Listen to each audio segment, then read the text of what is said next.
Apa arti tazkiyah? Zakkaha, yang membersihkan nafs dari kebiasaan buruknya. Jam segini enaknya tidur atau duduk ngaji, kata nafs. Kata nafs gimana Pak? Tidur. Tapi kita punya sisi lain namanya kolbu. Kolbu itu maunya ngaji Pak. Jadi yang duduk sekarang itu yang punya kolbu itu. Maka ini semacam pujian dari Allah untuk kita yang mau memfasilitasi kolbu. Kita sudah fasilitasi tubuh, nafs, jiwa kita dengan tidur, ya. Nah, alhamdulillah masih ada yang mau menyempatkan untuk membersihkan kolbunya.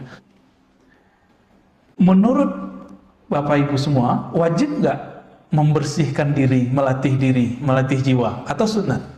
Kitab ini membimbing ke arah sana.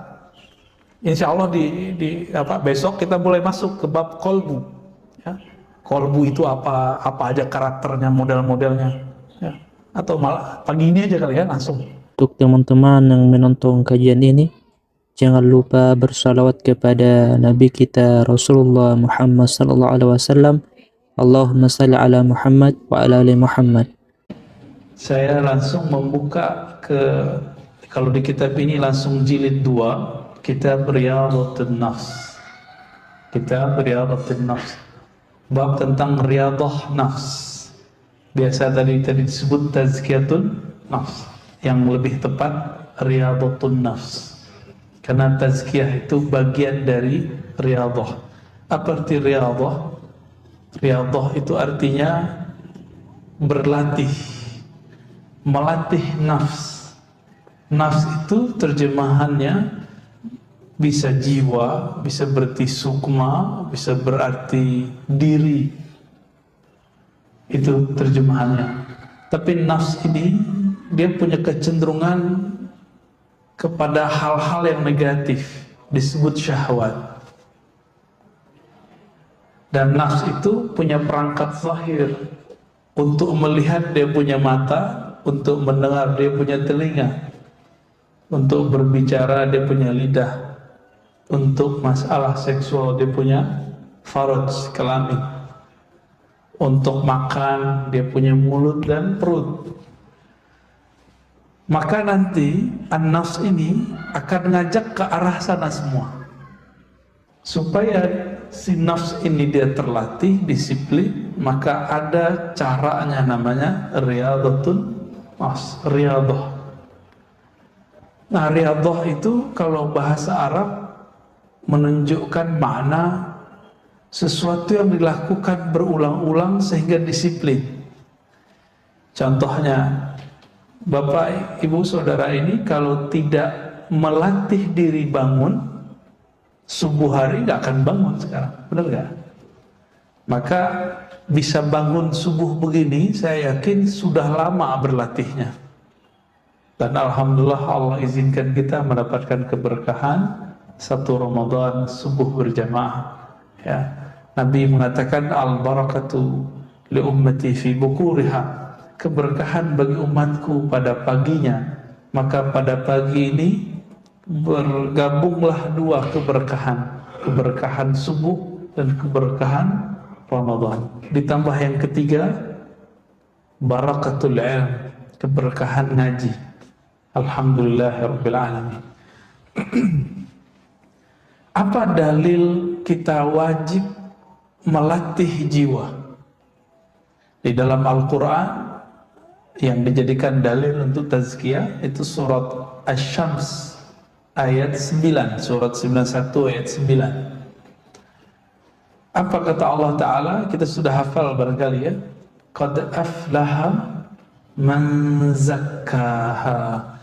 Sungguh, nah ini penegasan yang luar biasa.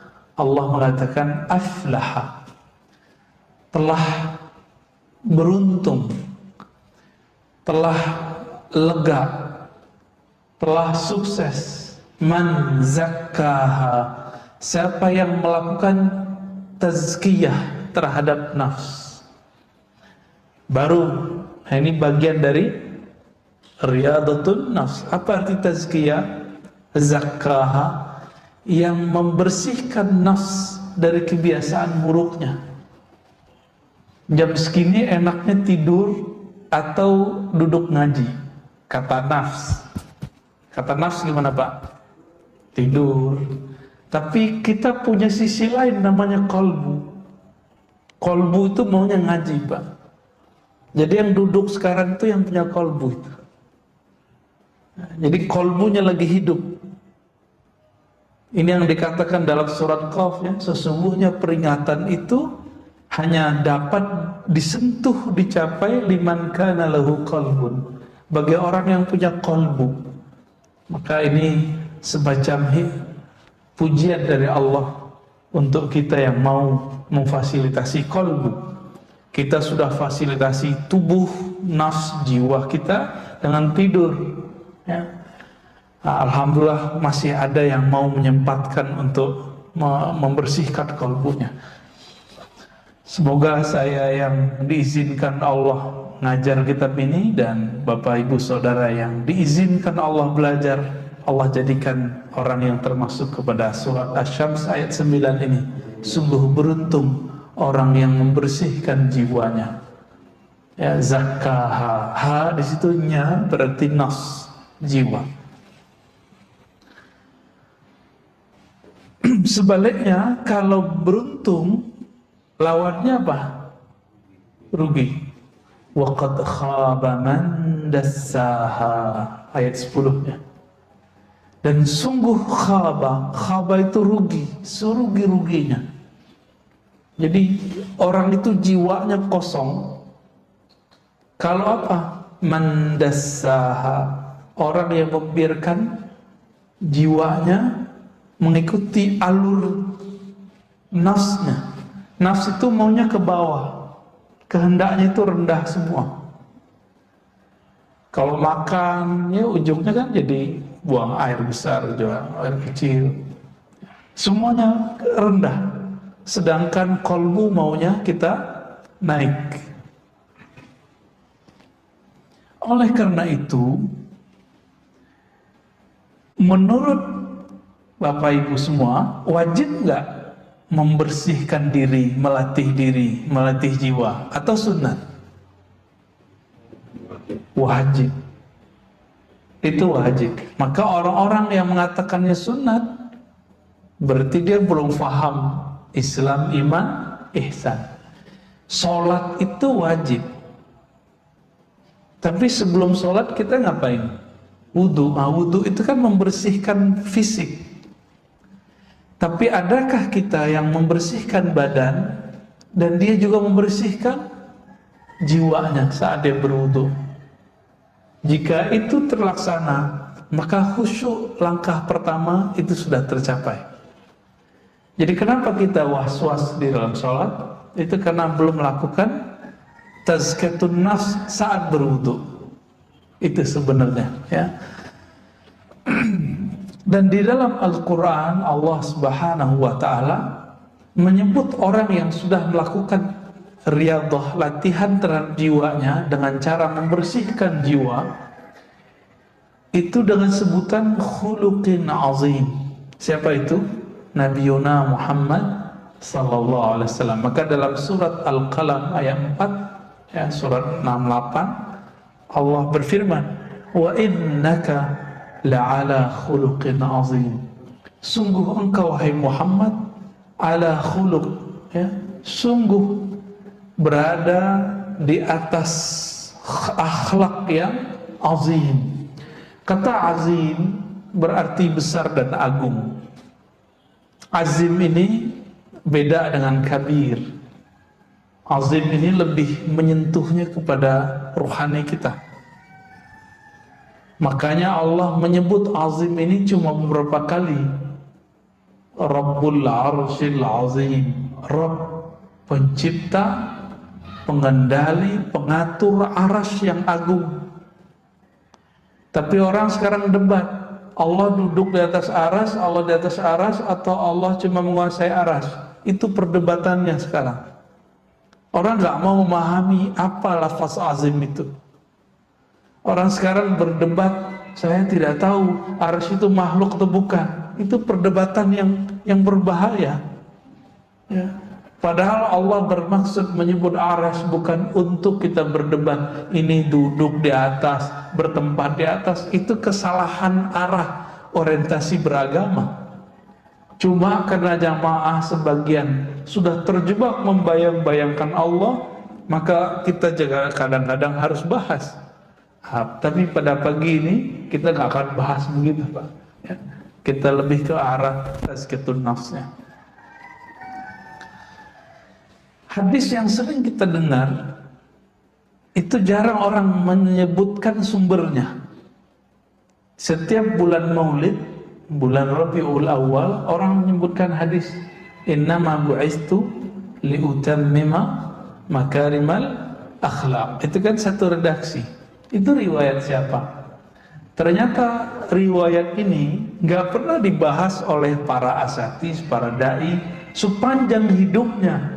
Bahkan dari kecil dia membahas Maulid, dia nggak tahu itu hadis riwayat siapa. Ya nggak? Udah tahu Pak riwayat siapa Pak? Nggak tahu kan? Tuh kenapa tuh nggak tahu? Katanya nyuruh belajar dari kecil, dari brojol dan bumi, ya, al-mahdi ilal lahdi, sampai ke liang lahat. Si ustadz yang ngomong begini aja nggak tahu Pak hadisnya, dia nggak mau mencari di mana sumbernya. Ini berarti dia juga membiarkan dirinya dalam jahlun, ya, kejahilan itu, taklid jadinya. Nah, setelah kita teliti, di sini nggak disebutkan rawinya, ya. Itu ternyata ketemu redaksi ini dalam riwayat Imam Malik, riwayat Imam Baihaqi, Imam Tabrani, riwayat Imam Ahmad dengan redaksi yang bermacam-macam. Ada yang kalau di sini liutammima, untuk menyempurnakan akhlak. Ada yang lafaznya yang lain, ya, usliha atau lafaz sejenisnya mahasinal akhlak, ya. Maka agama itu, goalnya beragama itu akhlak yang azim tadi.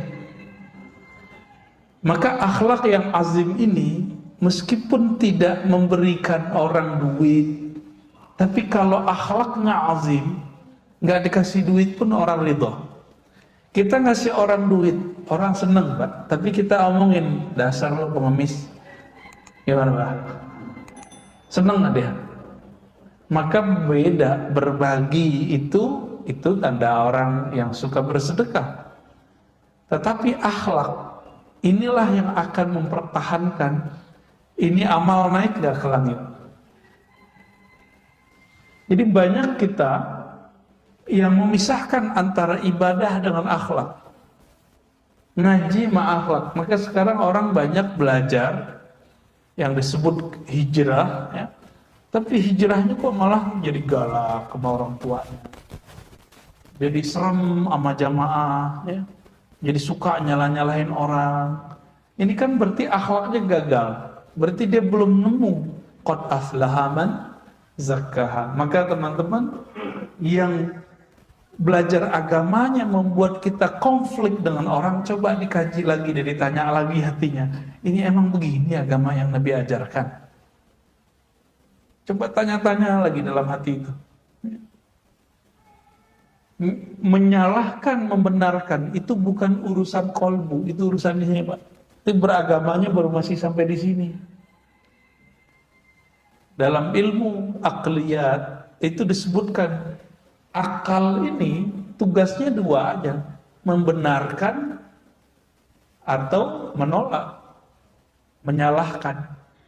Jadi kalau orang suka nyalah-nyalahin, ini belum dapat, ya. Akhlak itu dari sini,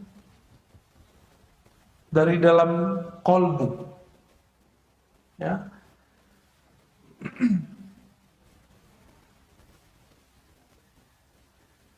Maka Nabi SAW dalam hadis yang sahih itu mengatakan wa khaliqin nas bi khuluqin hasanin. Nah, coba lafaznya ini. Khaliqi, khalaqa yukhaliqu mukhalaqa. Satu akar kata dengan khalaq, khuluq. Ah, ini kata kunci. Ternyata khalaq artinya ciptaan, karya. Kalau khuluq itu akhlak yang kita sebut moral. Apa persamaannya? Persamaannya, kalau khalaq penciptaan, Allah yang mencipta. Kalau khuluq itu adalah kreasi kita. Seakan-akan kitalah yang membuatnya. Padahal itu juga dari Allah. Maka khalaq tidak bisa dirubah kecuali pakai operasi. Operasi apa, Pak? Biar hidungnya agak mancungan dikit. Plastik ya.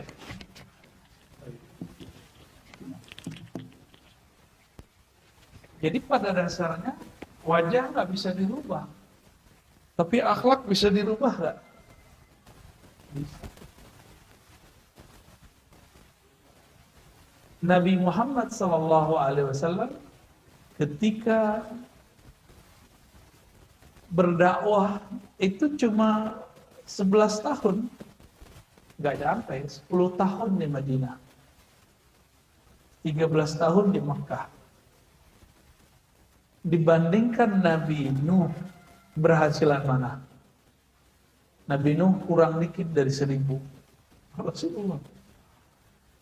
Nabi Ibrahim umurnya hampir 200, 170-an. Nabi Musa juga begitu. Tapi lebih besar. Kenapa? Karena khuluqin azim, akhlak beliau lebih besar. Masih ingat kisah ada sahabat Nabi? Sahabat Nabi ini kan macam-macam, ada yang Badui, ada sahabat Madani, Madinah atau Muhajirin. Orang-orang Badui ini nggak tahu tempat buang air itu di mana. Dulu kan kita kan sekarang udah punya peradaban nih. WC, tempat buang air kita udah punya. Dulu orang Arab Badui itu mirip-mirip sopir angkot zaman-zaman dulu, Pak. Ngeliat tembok langsung nembak di situ. Kebayang. Nah, orang Arab Badui itu gitu. Masuk ke masjid ngeliat ada tembok. Kebayang sama dia apa? Mau langsung bawa air kecil di situ. Ya mirip-mirip kayak, mohon maaf ya, sering nggak dulu? Saya sering Pak naik angkot waktu mahasiswa dulu, ada tembok nih, langsung aja dia ke situ. Ya, jadi tembok-tembok tepi jalan itu jadi korban. Kadang-kadang ke bannya ya. Nah itu sampai sekarang masih itu, sopir-sopir truk itu masih begitu. Kita heran kok begitu gayanya ya.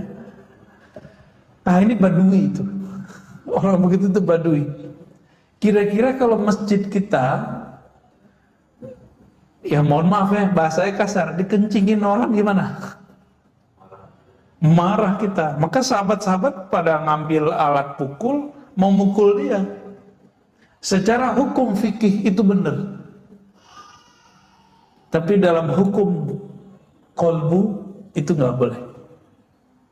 Karena orang yang buang air kecil ini dia nggak tahu akhlak itu, dia belum belajar.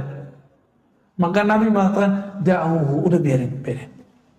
Kamu siram aja temboknya disiram, lalu bawahnya disiram. Nanti kan meresap. Dulu kan nggak pakai begini, Pak.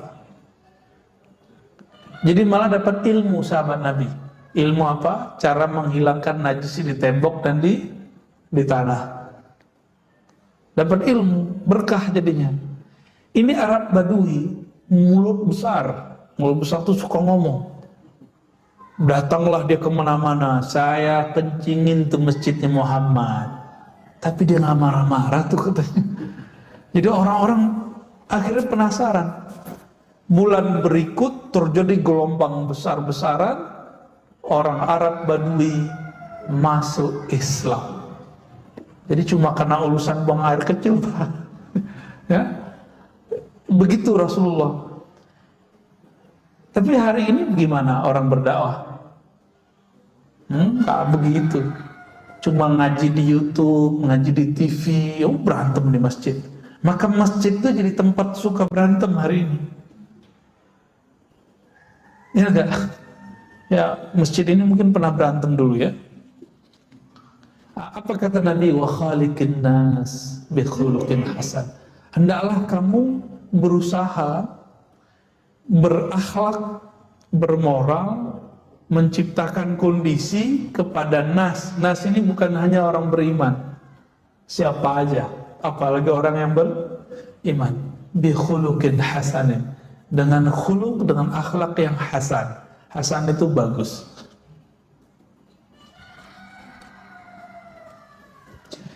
Maka orang-orang naik pangkat di sisi Allah itu bukan karena dia banyak sholatnya, tapi karena dia bagus akhlaknya. Di masa Rasulullah SAW ada seorang perempuan yang setiap hari sholat tahajud, setiap malam tahajud, setiap hari dia sholat zikir. Tapi Nabi mengatakan finnar, dia masuk neraka. Kenapa? Kesolehannya baru sampai di fisik. Baru sampai di fisik. Tapi ada seorang sahabat Nabi, beliau mengatakan fil jannah, orang ini masuk surga. Semua hadis ini sahih, ada dalam kitab Sahih Bukhari dan Muslim.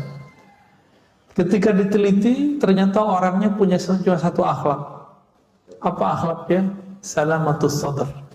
Dia tidak pernah menyimpan kebencian kepada orang. Kita baru masuk masjid udah ngelihat nih ahli bid'ah nih ya. Oh ini beda faham nih. Pasti begitu ya. Nah, coba sekarang kalau masuk masjid baca doa. Apa doanya? Allahumma inni as'aluka, Allahumma ftah li abwaaba rahmatik ya. Kalau as'alukanya keluar ya. Allahumma ftah li abwaaba rahmatik. Ya Allah, bukakan kepadaku bukan satu pintu tapi abwab. Apa arti abwab? Pintu, banyak pintu. Banyak pintu rahmat Engkau ya Allah. Maka banyak pintu di sini. Jangan cuma beribadah di masjid, sapa orang, ya senyum kepada orang. Cuma sekarang kita nggak bisa senyum orang, Pak. Ketutup. Ya, maka sekarang ngangguk. Kita nunjukin kerendahan hati dengan cara ngangguk, ya. Mata yang teduh itu sudah cukup sebenarnya.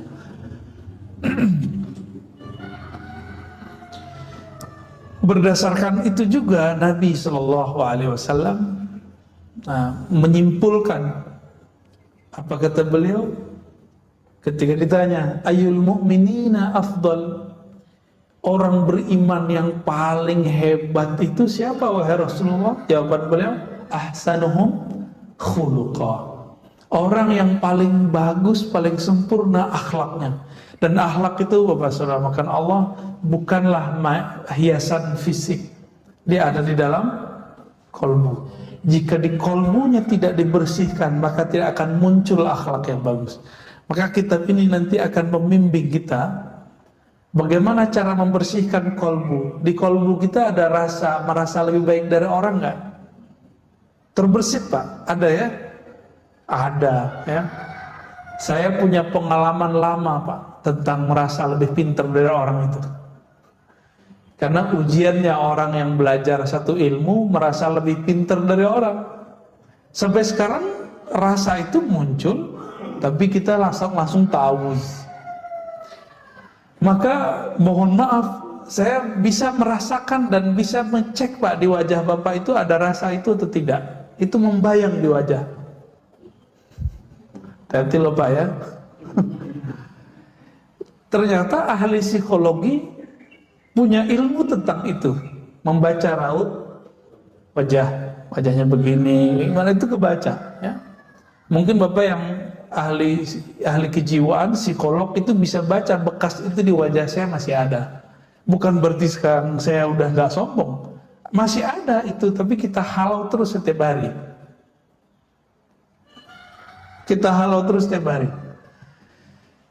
Yang paling berat itu orang berilmu, dia merasa lebih banyak ilmunya daripada orang lain.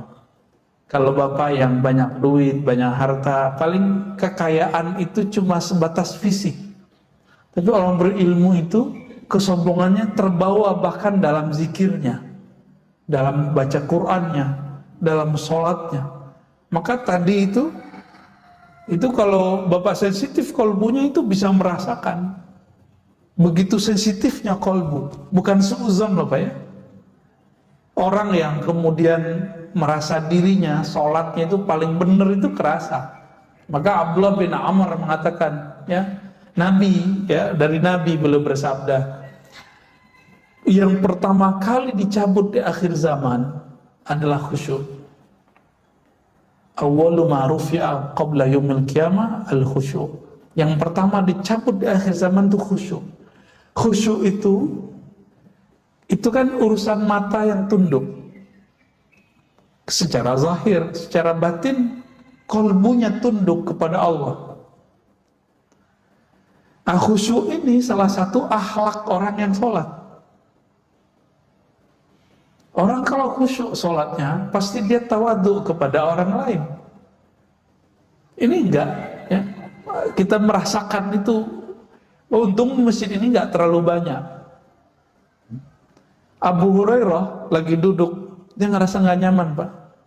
Hadisnya sahih, ya, ada diceritakan dalam Riyadhus Shalihin juga, dikumpulkan hadis itu. Dia merasa ada sahabat ini lagi panas aura badannya. Akhirnya beliau mengatakan, siapakah di antara kalian yang bertengkar hari ini, yang mutus silaturahmi hari ini? Itu orang yang bertengkar, itu pasti panas hawanya. Abu Hurairah ini zikirnya setiap hari 12.000. Maka kolbunya lebih tajam dari kolbu-kolbu kita. Duduk sama dia sudah bisa merasakan getaran-getaran hati orang. Ini bukan masalah gaib, itu bukan gaib, Pak. Orang silat aja bisa membaca cakra.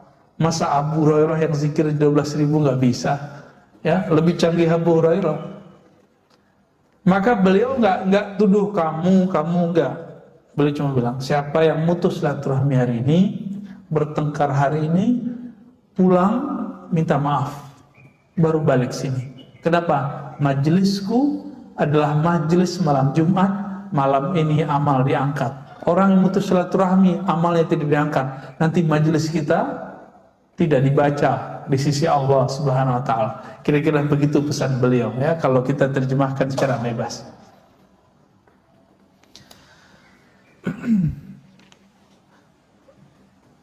Di dalam Al-Quran itu pesan akhlaknya sangat banyak. Misalnya kita sering dengar imam baca ayat wal qaziminal ghaidha wal 'afina 'anil nas. Ya, surah Ali Imran kan sering dibaca itu. Itu pesannya akhlak. Selama ini sering dengar apa arti kazim? Kaziminal ghaiz. Bukan memendam emosi, tapi kazimin itu yang menghalau emosi. Kaziminal ghaiz. Maka salah satu zuriat Nabi dulu ada namanya Musa al-Kazim. Karena beliau itu nggak pernah marah. Mau dibully orang segimana aja dia nggak pernah marah. Ini Musa al-Kazim. Ya. Anaknya Syekh Asnawi Caringin itu namanya Ahmad Kazim. Saya pernah berziarah ke sana, kaget juga kita namanya Ahmad al-Kazim. Lalu bagaimana cara untuk mendapatkan husnul khuluq atau al-akhlaq al-hamidah, al-akhlaq yang sempurna, yang baik? Beliau memberikan tips kepada kita. Caranya adalah bersihkan sumbernya, maka hulunya, gitu ya, muaranya akan bersih. Bersihkan dari dalam. Jadi jangan cuma bersihkan luarannya. Saya hijrah nih, ganti pakaian dari pakaian biasa, ya, robek-robek, sekarang pakai gamis. Itu bisa merubah akhlak nggak?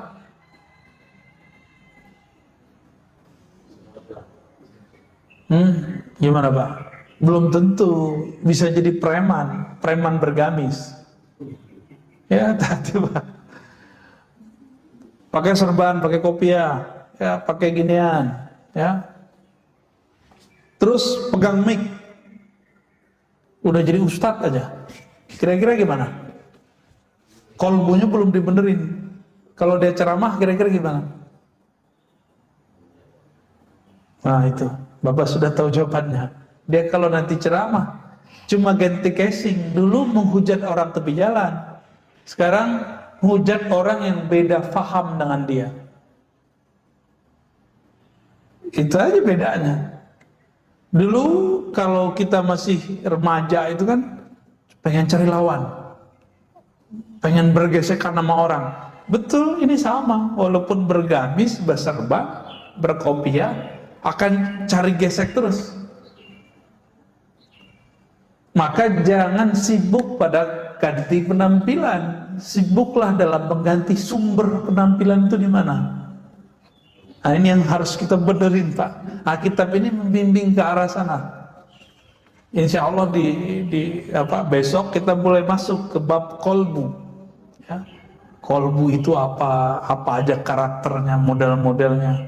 Ya. Atau malah pagi ini aja kali ya, langsung kita pendek aja nih, ya. Jadi cara pertamanya kita harus diagnosa dulu. Ini kolbu kita, kolbu yang mana nih? Kolbu itu kan dibagi 3 aja. Sehat, sakit, mati. Kolbu yang sehat, kolbu yang sakit, kolbu yang mati. Saya yakin yang hadir ini pasti hidup semua kolbunya, nggak ada yang mati. Berarti antara 2 aja, 1 sehat, 2 sakit. Termasuk saya, Pak. Termasuk saya, bisa jadi saya kolbunya sakit. Bisa jadi Bapak lebih sehat kolbunya daripada saya. Nah, ini bisa terjadi. Kenapa? Karena megang mic begini, pakai kopiah begini, pakai gamis begini, tidak ada jaminannya. Kami begini, kolbunya lebih sehat. Oleh karena itu, guru-guru kita dari dulu itu selalu pesan, kamu kalau mau jadi dai, guru, dosen, benahi dulu kolbumu baru ngajar, gitu. Saya dipesenin gitu dari guru saya semenjak saya umur 12 tahun. Saya masih ingat sampai hari ini, ya. Ada namanya Syekh Abuya Rizwan namanya dulu, ya. Namanya nama orang lokal, Pak, tapi beliau ngomong gitu saya. Kita ditepuk-tepuk tuh, dikasih tahu, kamu kalau mau ceramah, ya benahi dulu kolbu. Kalau sudah membenahi kolbu, nanti baru bisa membenahi kolbu orang. Gitu. Kalau kita membenahi kolbu, nanti orang itu takjub bukan kepada pakaian, tapi takjubnya nanti dari hasil yang dikalamkan. Karena al-ajabu fil libas hatta yatakallam. Takjub pada pakaian itu cuma sampai dia ngomong. Kalau dia ngomong ketahuan, nah gitu doang gitu. Gimana nggak, Pak? Pakai serban nih, saya pakai kopiah segala macam. Tahu-tahu ngomongnya nggak jelas, ngelantur. Dan sekarang kita lihat fenomena umat Islam suka dai-dai yang punya euforia. Mohon maaf ya, suka dai yang mu'alaf. Sekedar dia bercerita tentang masa lalu beragamanya, lalu semangat dia masuk Islam, silakan. Tapi sekarang dimintain fatwa. Maka saya agak nyinyir bagian ini. Serem, Pak. Dia masuk Islam seharusnya ngaji dulu, nyantri dulu, benahi dulu kolbunya. Kan habis makan yang haram juga, pasti dia makan babi kan sebelumnya. Ya, itu harus dibersihkan, ada cara bersihinnya, ada zikirnya. Dimandikan dulu. Ada kan itu hukumnya, kalau versi ahli fikih sunnat, tapi bagi saya mandi masuk Islam itu wajib. Itu mandi, ya pindah agama kan. Akhirnya apa yang terjadi? Karena gagal faham belajar fikih, gagal faham belajar akidah, ada yang si dai ini sekarang bangga nabrak anjing, ya kan? Dan begitu, yang tidak bisa membedakan politik itu bagian dari iman atau bukan. Kan politik bukan bagian dari iman, Pak. Ada politik bagian dari iman? Ya, masjid ini mungkin pernah jadi korban. Politik bagian dari iman, akhirnya beda pilihan politik menjadi beda iman. Memang ada ayatnya. Nah, itu akibat si dai, si muallim belajarnya bukan dengan kolbu. Kolbunya belum dibenahi. Akhirnya kata orang, berita, pecahlah kita selama 2018-2019. Mau diulang lagi 2023-2024. Ini tinggal berapa tahun nih? Ini 2021 Pak. Tinggal nunggu 2023-2024. Nah, kita nggak mau itu terjadi. Kalau itu terjadi lagi nggak tahu deh. Ya. Gimana jadinya masjid-masjid kita ntar? Ya. Kawan saya sampai nggak mau sholat Jumat di kantor-kantor dulu. Kenapa? Setiap kali Jumatan dia mendengarkan hate speech, ya, ujaran-ujaran kebencian. Padahal dia sama pilihannya sama si ustadznya. Kok bisa gitu? Nah, kolbu yang sehat itu ciri-cirinya sederhana. Kolbu yang sehat itu yang bisa menikmati hidangan-hidangan kolbu. Hidangan kolbu bernama sholat. Sholatnya nikmat, atau imam itu kalau ngimamin berasa kayak capek kita Pak. Ya panjang nih bacaannya. Nah, berarti dominan tubuh ini nafs kita daripada kolbu. Jadi kolbu yang sehat itu yang kolbunya mendominasi jiwanya. Kolbunya mengatur jiwanya, bukan jiwanya ngatur kolbunya. Kolbu yang sakit sebaliknya, jiwanya ini, nafsnya ini mengatur kolbunya. Kalau seorang ustadz mu'alim atau public figure sama, senangnya punya pengikut bukan? Follower kalau artis. Maka dia kalau ilmunya baru sampai di follower, jika nanti followernya terancam kabur, dia akan berusaha bagaimana cara memperbaiki itu walaupun mengorbankan kolbunya. Maka kita lihat ini sudah banyak ya? Banyak sekali para da'i menjadi mad'u. Dia da'i artinya ngajak, tapi malah diajak. Dia seharusnya influencer, memberi pengaruh, tapi malah dia dipengaruhi. Seharusnya dia menjadi orang yang diikuti, sekarang dia mengikuti selera followernya. Pilih mana? Kira-kira gimana Pak? Itu menyaksikan nggak? Banyak yang begitu? Banyak Pak. Dulu teman kita lurus, ngajar aja. Sekarang karena jamaah sekitarnya itu ingin menggiring dia ke arah politik praktis, dia sekarang ngomong politik praktis. Padahal si ustadz ini dari tadinya itu dicintai banyak umat. Karena dia mulai masuk ke politik praktis, kita mesti berpolitik Pak. Harus ada orang yang masuk ke politik praktis, itu fardu kifayah. Tapi si ustadz yang di bagian ini seharusnya tidak. Dia cukup mendorong semangat kebangkitan Islam. Untuk urusan politik praktis dia nggak usah macam-macam lah. Akhirnya apa?